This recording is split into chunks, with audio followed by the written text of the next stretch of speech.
एक दिन, अभी कुछ दिनों पुरानी ही बात है, मेरे लेफ्ट हैंड में पेन हुआ। अब डर तो लगता ही है इंसान को, हम लोग की थोड़ी सी लाइफस्टाइल भी ख़राब रहती है। तो एक दिन मेरे लेफ्ट हैंड में कस के पेन होने लगा, शोल्डर में हुआ, फिर आते आते यहाँ पे पेन आ गया, फिर मेरे चेस्ट में हैवीनेस होने लगी। ठीक है, मैंने माताश्री को तो बताया नहीं, क्योंकि वो तो फिर बहुत डर जाती ना, वो रोना धोना घर में चालू हो जाता है ना। दोस्तों को भी नहीं बताया, वरना वो कफन अफन का इंतज़ाम कर लेते, प्लस पेपर्स अलग से ले आते, ये कार किसको देगा, ये फ़ोन किसको देगा, भाई जाते जाते तो भला करके जा। तो मैंने किसी को बताया नहीं, मैं गया नीचे, गाड़ी निकाली और मैं हॉस्पिटल की तरफ खुद से ड्राइव करने लगा। मैं लेफ्ट हैंड में काफ़ी ज़ोर से पेन कर रहा था, यहाँ से यहाँ जा रहा था पेन, मुझे बहुत तेज़ दर्द हो रहा था। तो मैं कार ड्राइव करके हॉस्पिटल जाने लग गया। घर के पास में हॉस्पिटल था, थोड़े बहुत पैसे कमा लिए तो अच्छा हॉस्पिटल चले गए। एक बढ़िया हॉस्पिटल था, जो होते हैं बढ़िया मल्टी बिल्डिंग वाले, वहाँ हॉस्पिटल गया और खुद ही से गया, ड्राइवर और कुछ नहीं। मैंने कहा कि अंतिम समय अपने साथ बिताऊँगा अकेले में, किसी को नहीं बताया मैंने, माँ बाप भाई बहन दोस्त यार बीवी, किसी को नहीं। अपनी गाड़ी निकाली और चल दिया। और पूरे रास्ते में सोच रहा था मेरी कौन सी इच्छाएं रह गई है। And was at those 30 minutes मुझे समझ में आया मेरे लिए क्या इंपॉर्टेंट है। उन 30 मिनट में मेरे को सिर्फ ये लग रहा था कि मैं फिजिक्स वाला किसको चलाने को दूंगा यहाँ से, who will handle this after me, मेरे बाद कौन चलाएगा इसको, मेरी रिस्पॉन्सिबिलिटी कौन हैंडल करेगा। नहीं, वो डेफिनेटली नहीं, उनका अपना जीवन है। कैसे किस बेसिस पे, ऐसे मत लेना डिसीजन जिंदगी में, कह रहा बीवी, ऐसे थोड़ी होता है।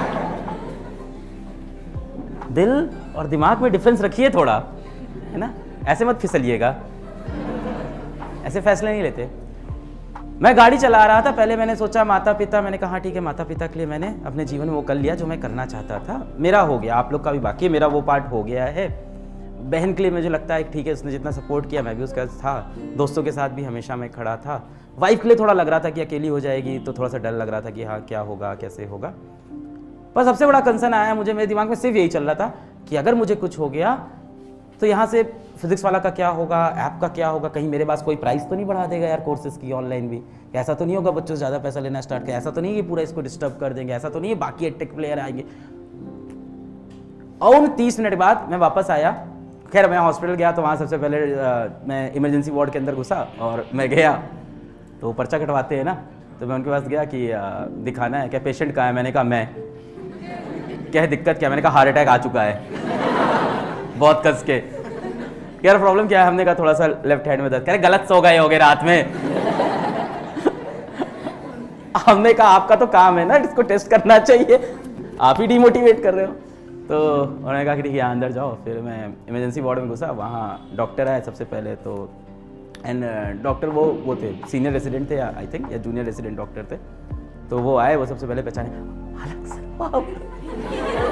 क्या हुआ तो हमने कहा कि सर मेरे लेफ्ट हैंड में बहुत तेज यहाँ से यहाँ पेन कर रहा है, थोड़ा चेस्ट में हैवीनेस लग रहा है सर, एक सेल्फी। हमने कहा अभी नहीं भाई, तेरा एक ही तो काम था जीवन बचाना, वो तो कर ले।